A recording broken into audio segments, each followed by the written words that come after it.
Cuando decidimos hacer la presentación de síndrome coronario crónico, pues esto representa un gran reto para todos, puesto que es un escenario y un contexto clínico muy amplio. Entonces decidí empezar con un caso clínico. El caso clínico que les traigo es un paciente de 67 años de edad que consulta con angina clase funcional 2 de 6 meses de evolución.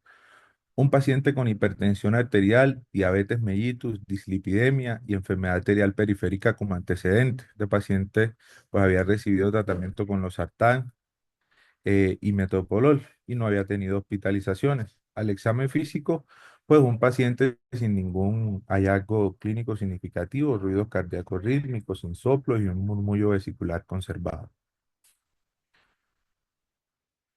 Entonces, empecemos a hablar un poco de lo que es el abordaje de un paciente con síndrome coronario crónico. Entonces, tenemos que en la evaluación inicial, la importancia de la historia clínica, la presentación de los síntomas, el examen físico, el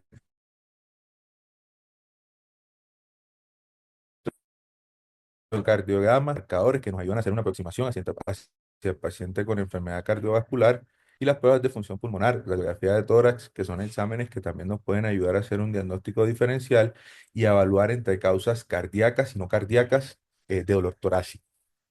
Lo segundo que debemos hacer siempre es establecer la probabilidad clínica de que el paciente pueda estar ante una eventual enfermedad coronaria obstructiva.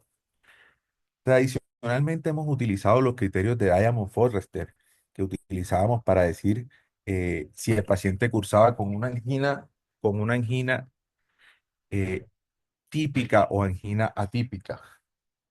Hoy en día hemos evolucionado y las guías de síndrome coronario crónico, enfermedad coronaria crónica, como lo describen los americanos, hablan más de baja, moderada, alta y muy alta probabilidad de enfermedad cardíaca isquémica. Debemos, asimismo, con los exámenes que usualmente realizamos, como por ejemplo ecocardiograma, los paraclínicos, incluso reevaluar la probabilidad P3 de que nos encontremos ante una eventual enfermedad coronaria. Y asimismo, de entrada, debemos tener claro que los dos exámenes que más utilizamos o que más valor diagnóstico tenemos eh, son tanto la perfusión miocárdica como el angiotac de coronarias. Habida cuenta, pues que estamos en un país donde tenemos limitaciones, pero de entrada, estos son los exámenes que más información nos van a aportar en la evaluación de la enfermedad coronaria. Y el cuarto paso es establecer el manejo. Tengamos en cuenta que para la enfermedad coronaria existen dos estrategias de manejo, una la revascularización y otra el manejo médico.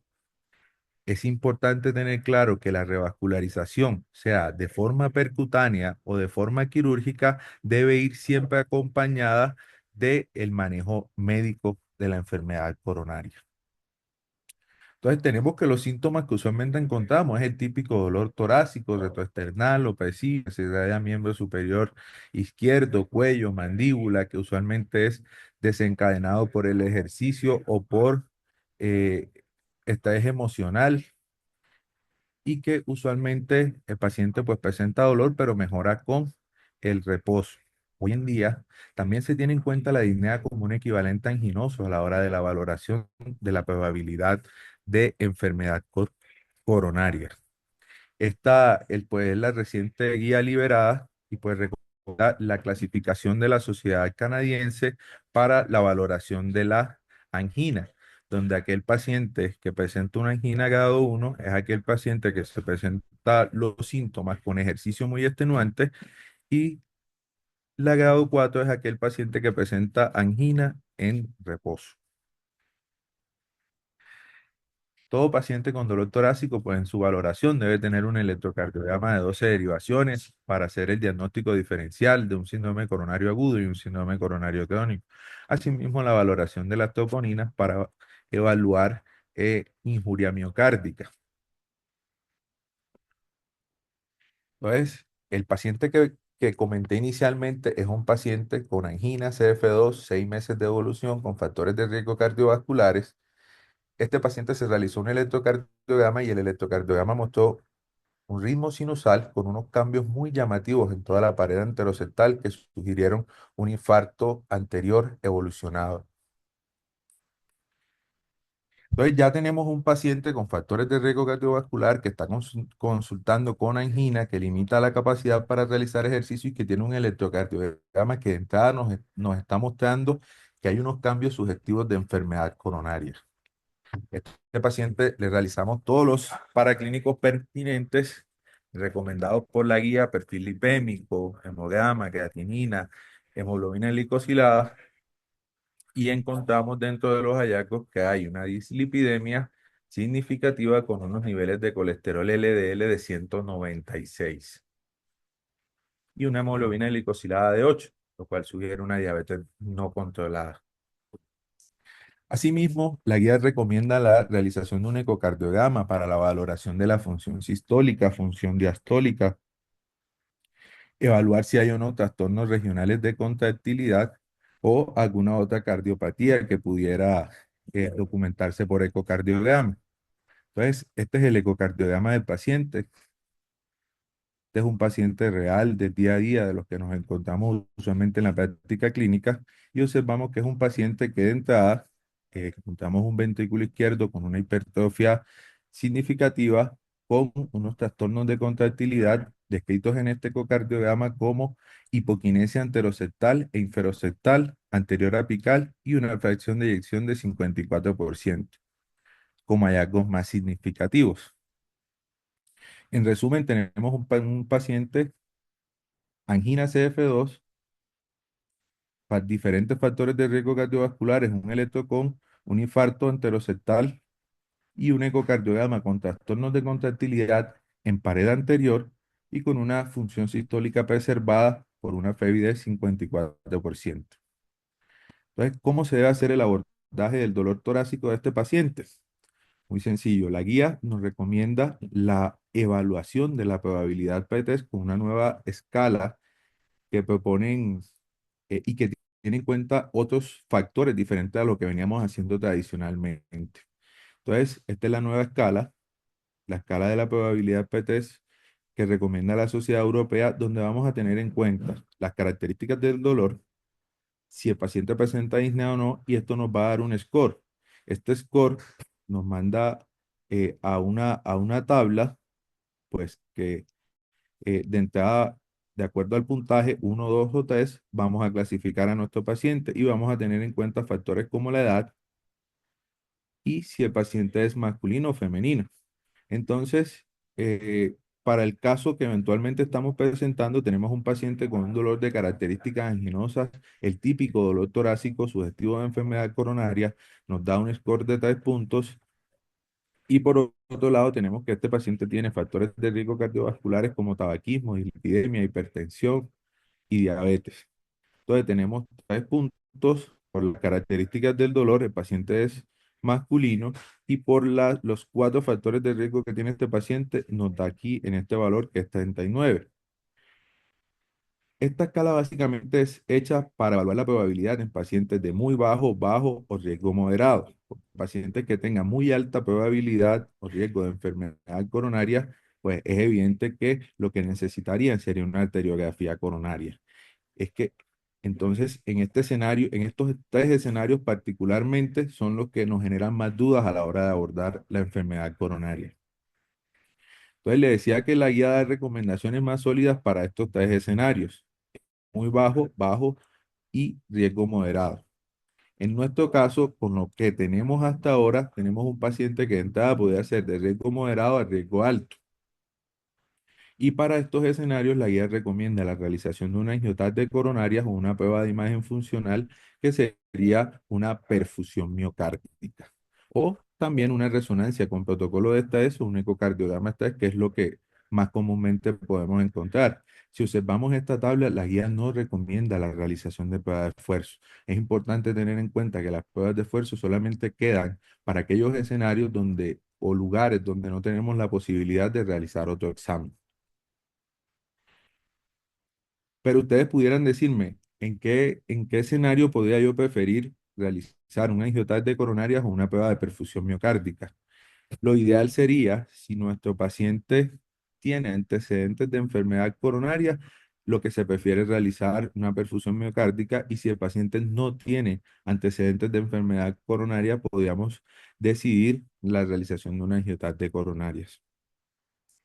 Es importante tener en cuenta que los diferentes estudios que se han hecho, Rapid CCTA y el estudio Carmenta, han demostrado que en pacientes de alto riesgo o de muy bajo riesgo no vale la pena hacer método de estratificación no invasivo. En el paciente de alto riesgo es mejor hacer una arteriografía coronaria directamente, o en pacientes que tengan bajo riesgo, con una prueba de troponina, el electrocardiograma y el ecocardiograma serían exámenes que podrían ayudarnos a reclasificar a nuestro paciente y a tomar una decisión sobre si el paciente necesita estudio de enfermedad coronaria o no. Entonces, tenemos un paciente con una probabilidad intermedia para, eh, para cardiopatía isquémica y enfermedad coronaria. En ese caso, pudiéramos utilizar, como lo habíamos mencionado anteriormente, una angiopatía de coronarias o una perfusión miocárdica. Pero no solo eso. Siempre hemos tenido la duda de qué paciente con isquemia documentada por un estudio es el que se beneficia en realidad de una estrategia invasiva de valoración de su enfermedad coronaria. En nuestro caso tenemos un paciente que presenta un área de isquemia que es superior al 10% con el método de estudio que utilizamos, que fue una perfusión miocárdica. Es importante, esta es una de las tablas más claves de toda la guía que tenemos ahora 2024, porque nos ayuda a definir cuáles son los pacientes con más alto riesgo, documentados por una prueba no invasiva. Entonces, de entrada, todo paciente que se le haga una perfusión miocárdica y tenga un área de isquemia de más del 10% es considerado de alto riesgo. O el ecocardiograma, que es el examen que usualmente vemos, aquel paciente que tenga compromiso de tres o más segmentos, utilizando el parámetro de 16 segmentos para la valoración de los trastornos de contractilidad por ecocardiograma, también es considerado de alto riesgo. Y el otro examen que vemos es el paciente, pues que se le hace angiopatía de coronaria. Aquel paciente con enfermedad coronaria multivasos o tronco es considerado de alto riesgo, y ese paciente debe ir a una estrategia invasiva. En nuestro caso, a nuestro paciente le realizaron una perfusión miocárdica, y en el reporte vemos que muestran una isquemia residual del ápex del 10%, anterior del 15%, anterocentral del 15%, e inferior del 15% de la masa del ventrículo izquierdo. Este es el reporte de la perfusión miocárdica.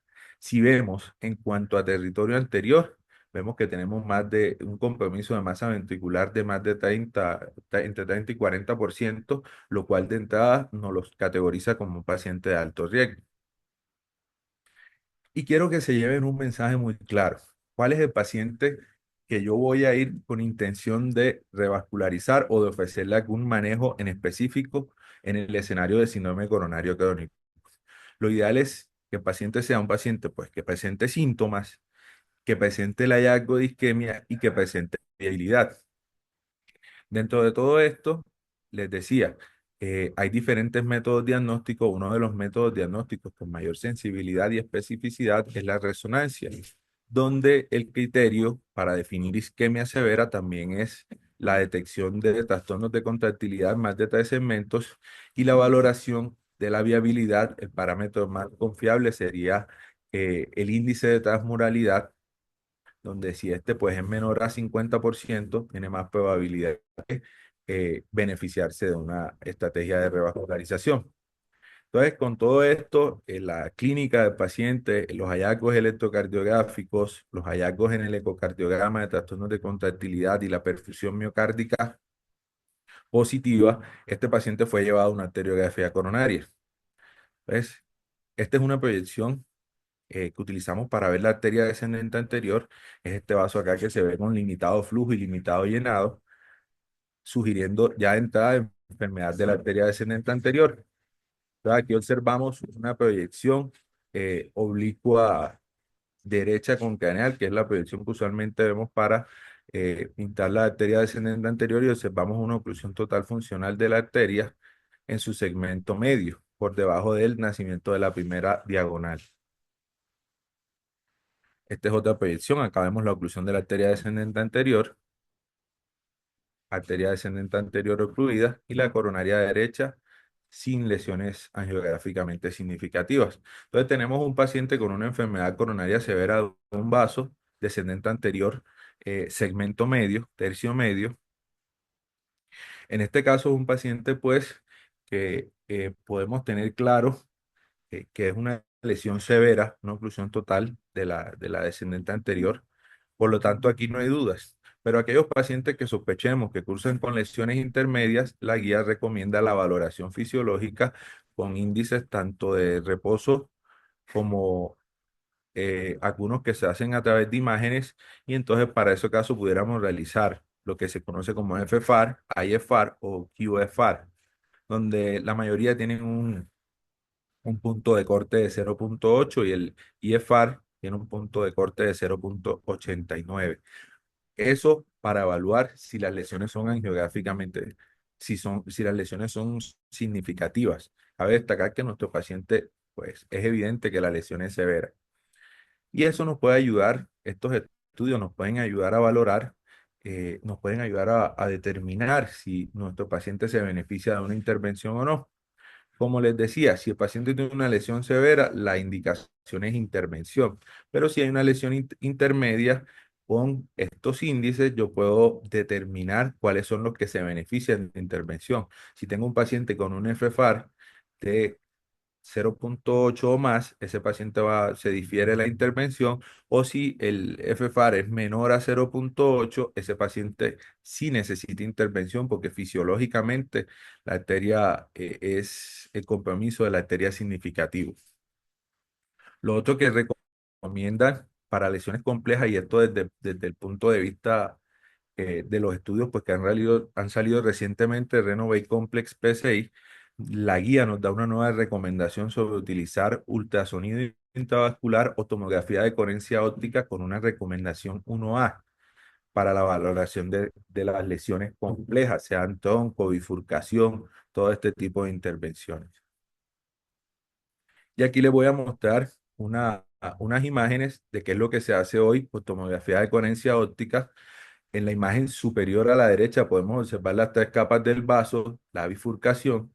Aquí se puede ver la íntima, la media y la adventicia. En la imagen acá en la parte izquierda superior vemos la guía coronaria y la reconstrucción del vaso en 3D. Y acá vemos la longitud del vaso. Hoy en día hacemos este tipo de imágenes intravasculares antes, durante y después, con el objetivo de garantizar buenos resultados y de tener pues una angioplastia que sea adecuada y exitosa. Entonces, a manera de resumen, tenemos los diferentes escenarios clínicos de un síndrome coronario crónico. Básicamente los describen dentro de 6. El primero es aquel paciente con enfermedad coronaria y síntomas de angina estable y o disnea, que es nuestro caso. Tenemos el escenario de paciente con insuficiencia cardíaca o disfunción ventricular izquierda. Tenemos el síndrome crónico, coronario crónico estabilizado, que es el paciente pues, que ha tenido un síndrome coronario agudo ya anterior y que ha tenido revascularización. Tenemos aquel paciente que tiene síntomas estabilizados mayor después de un año de la revascularización, aquel paciente con sospecha de angina vasospástica o microvascular o aquellos pacientes que van asintomáticos a un examen de tamizaje. Nuestro paciente lo encasillamos dentro del síndrome coronario crónico tipo 1 por la isquemia anterior, un paciente pues, que tiene también hipertensión arterial, dislipidemia y el antecedente de tabaquismo. Entonces, para el manejo de la enfermedad coronaria como tal, tenemos dos pilares, el manejo médico y la revascularización. La revascularización puede ser tanto quirúrgica como percutánea. Y el manejo médico se puede utilizar solo en aquel paciente pues, que no tiene indicación que no tiene opción de revascularización percutánea o quirúrgica, o aquellos pacientes pues, que van a una revascularización quirúrgica y percutánea, siempre debe ir el manejo médico de la mano. Entonces tenemos los diferentes estudios que han evaluado qué es mejor, revascularización o manejo médico. Uno de los estudios más emblemáticos es el estudio isquimia, en la valoración de qué pacientes necesitan en realidad una intervención o no. Resulta que este estudio mostró que daba lo mismo el manejo médico versus la intervención coronaria percutánea o la revascularización quirúrgica. Sin embargo, este estudio tiene ciertas limitaciones, que son los criterios de inclusión, ya que no incluyen enfermedades de onco, no incluyen enfermedad coronaria severa de tres vasos. De aquí la importancia de definir la gráfica que mostré anterior, cuáles son los pacientes de alto riesgo, porque seguramente esos sí son los pacientes que se van a beneficiar de una estrategia de revascularización. El punto no toda enfermedad coronaria es igual a SNEN o a puentes coronarios, sino aquellos pacientes que son considerados de alto riesgo, seguramente son los que más se van a beneficiar. Para definir el manejo médico, lo más importante es, pues tenemos diferentes estrategias de manejo para el manejo sintomático de la angina. Uno de esos medicamentos son los nitratos que producen un alivio inmediato de los síntomas y tienen una recomendación 1B. Asimismo, tenemos la estrategia de fármacos beta bloqueadores o calcio antagonistas para el control de la frecuencia y de los síntomas.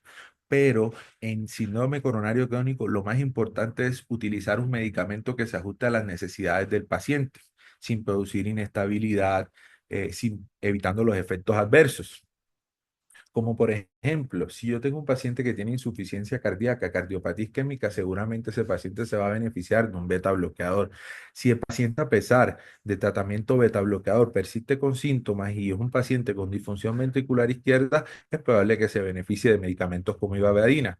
Y aquí tenemos esta imagen pues, que hace referencia al enfoque diamante del manejo de la angina, donde aquellos pacientes con enfermedad cardiovascular, fibrilación auricular, enfermedad coronaria, insuficiencia cardíaca, seguramente son los que más se van a beneficiar de tratamiento beta bloqueador. Si el paciente a pesar de el manejo beta bloqueador persiste con síntomas, yo incluso podría utilizar nitratos. Si tiene falla cardíaca, seguramente se puede beneficiar de ivabradina. Y aquellos pacientes que tengan angina, que a pesar de todos estos medicamentos, no persista con los síntomas, son aquellos donde podría considerar trimetazidina o ranolazina, teniendo en cuenta que los que más se van a beneficiar son aquellas personas que tienen disfunción microvascular. Tener en cuenta que, pues, litiazem y verapamilo no son medicamentos que utilicemos con mucha frecuencia para el manejo de la angina y que no se pueden combinar con ivabradina o con betabloqueadores. En nuestro caso, el paciente pues venía recibiendo tratamiento betabloqueador. Con respecto a la diabetes mellitus, es importante tener en cuenta que todo paciente con enfermedad coronaria es considerado un paciente de muy alto riesgo cardiovascular y que es bien sabido que todos los pacientes diabéticos con muy alto riesgo cardiovascular son pacientes que deberían tener dentro de su tratamiento para la diabetes un fármaco inhibidor de SGLT2 o un agonista de receptor GLP-1. Con respecto al manejo de los lípidos, todo paciente con enfermedad coronaria debe tener cambios de estilo de vida saludable y que son pacientes que son considerados de alto riesgo. La guía de manejo de enfermedad coronaria crónica recomienda una reducción del nivel del colesterol LDL de más del 50%, utilizando estatinas de alta intensidad que pudieran ir asociadas a medicamentos como ezetimibe o incluso a inhibidores de PCSK9. Vamos que la intención va a ser utilizar medicamentos hipolipemiantes orales a dosis de alta intensidad y el objetivo va a ser una reducción de más del 50% del valor del colesterol LDL con una meta de menos de 55 de colesterol LDL. Para esa meta podemos utilizar estatinas asociadas a ezetimibe, podemos utilizar inhibidores de PCSK9, que es lo que más comúnmente tenemos a la mano. Y también, pues como aspecto nuevo, esta guía nos da una recomendación con respecto a la colchicina, incluso una recomendación mucho más fuerte a la que teníamos con la guía de enfermedad coronaria crónica. Esta tiene una recomendación nivel 2B. Para nuestro caso, se recomienda 0,5 miligramos diario con una recomendación 2A en el escenario de enfermedad coronaria aterosclerótica. Por otro lado, eso en cuanto a manejo médico, pero por otro lado tenemos la revascularización. ¿Y qué tenemos? Tenemos que nuestro paciente nos encasillamos dentro del síndrome coronario crónico, tiene síntomas sugestivos de angina, tiene isquemia documentada y tiene, si bien tiene enfermedad coronaria, es enfermedad coronaria de un solo vaso, descendente anterior tercio medio. Ante este contexto, vamos a considerar la revascularización percutánea. Estos son los diferentes estudios.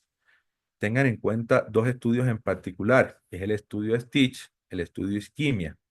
Estos estudios han marcado mucho la pauta de cómo se debe abordar la revascularización en pacientes con enfermedad coronaria. El Stitch incluyó pacientes con insuficiencia cardíaca, con disfunción ventricular izquierda. Estos pacientes estos pacientes iban a revascularización quirúrgica. Inicialmente este estudio no mostró beneficio en comparación al manejo médico, pero en el seguimiento a 10 años sí mostró un impacto. Entonces, lo que le quiero decir con esto es que los resultados de Stitch muestran que una estrategia de revascularización quirúrgica en pacientes con insuficiencia cardíaca de entrada va siendo mucho mejor. La cirugía sobre la intervención coronaria percutánea. El isquemia fue el estudio que hablamos, que tenía en cuenta estrategia de manejo médico versus revascularización. Da igual el manejo médico versus la revascularización siempre que los pacientes no tengan factores de alto riesgo o que el territorio isquémico en riesgo sea muy alto. Para eso, la imagen anterior donde evaluamos cuáles son los criterios de acuerdo a los diferentes métodos de estratificación no invasiva. Y más recientemente sale el REVIVE, que es un estudio muy similar al STITCH. La diferencia es que el REVIVE fue con una estrategia de revascularización percutánea. El STITCH fue quirúrgico y el REVIVE en el seguimiento al día de hoy no ha mostrado beneficio de una estrategia de revascularización percutánea sobre el manejo médico en cuanto al intervencionismo. Entonces, esta imagen para recordar que las recomendaciones básicamente a aquel paciente con enfermedad de tronco coronario es mejor cirugía, a aquel paciente con enfermedad coronaria severa multivaso compleja, que pudiera ser incluso evaluada por el SYNTAX. Ese paciente, la recomendación sería quirúrgica, como para tener en cuenta. Este es el resumen de la isquemia. Me gustaría que lo tuvieran en cuenta, donde una estrategia de manejo conservador versus una estrategia de manejo invasivo no mostró diferencias. Sin embargo, cuando observamos los diferentes estudios en el seguimiento, estudios que sí incluyeron enfermedad severa de tres vasos, enfermedad de tronco, anatomía compleja, sí era claro el beneficio de una estrategia de revascularización. Hay otro escenario muy particular, que es el paciente que tiene disfunción ventricular izquierda. Si yo tengo un paciente con falla cardíaca que persiste con síntomas a pesar del manejo médico o paciente que tiene compromiso de tronco, la estrategia va a favor de revascularización miocárdica. Asimismo, aquellos pacientes que tienen enfermedad coronaria severa de tres vasos, tengan en cuenta que siempre una estrategia de revascularización se utiliza con el objetivo de mejorar los síntomas y por otro lado mejorar el pronóstico de los pacientes con enfermedad coronaria. Quiero que se lleven esta imagen. Esta imagen aquí resumen los dos estudios más importantes de revascularización quirúrgica y percutánea en pacientes con insuficiencia cardíaca y claramente la intervención va a favor de cirugía. Entonces, tenemos el paciente con síntomas de isquemia, esto para volver a nuestro caso clínico, síntomas de angina, se documenta o se evidencia isquemia, nuestro paciente tiene un compromiso isquémico superior eh, al 20%. Cabe destacar que esta imagen es solo para pacientes con insuficiencia cardíaca y si el paciente tiene insuficiencia cardíaca con isquemia de más del 15%, la intervención va a favor de cirugía asociada a manejo médico. Otro de los pilares de tratamiento, pues, de manejo de la enfermedad coronaria es la terapia antitrombótica. Tenemos los diferentes medicamentos que utilizamos, inhibidores de P2Y12, clopidogrel, prasugrel y ticagrelor, y tenemos una estrategia que hoy en día es conocida como terapia DPI o terapia de inhibición plaquetaria dual.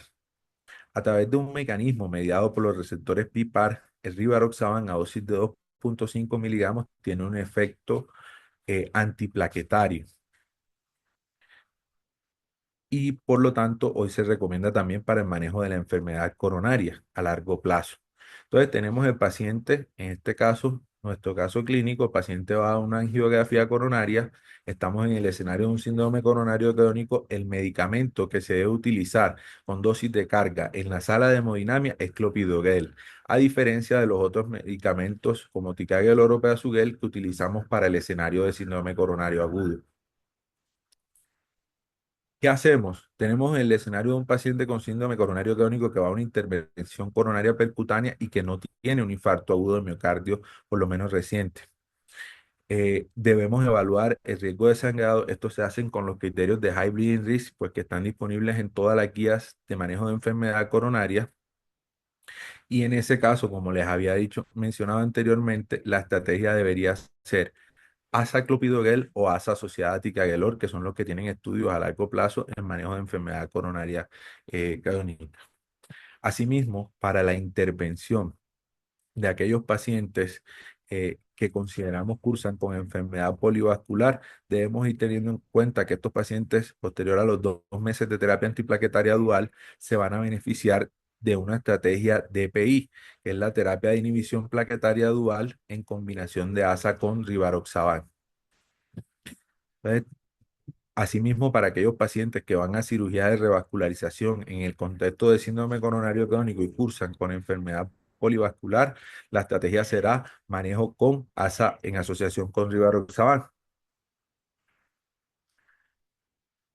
Para definir cuáles son los pacientes que se benefician de estrategia de ASA con rivaroxaban o estrategia de EPI, se han utilizado diferentes abordajes o enfoques. Sin embargo, este me pareció muy acorde, es la escala de Shatz-Par, una escala que fue comparada con con los criterios que se usan convencionalmente propuestos por la Sociedad Europea de cardiología y vemos que la escala CHATS-PAR está compuesta de algunos parámetros como hipertensión, diabetes, enfermedad renal, la edad, tabaquismo, enfermedad coronaria obstructiva y dan un puntaje es superior para predecir cuáles son los pacientes que más se van a beneficiar de una estrategia de terapia de PI, principalmente aquellos que tienen un score mayor a 4 puntos.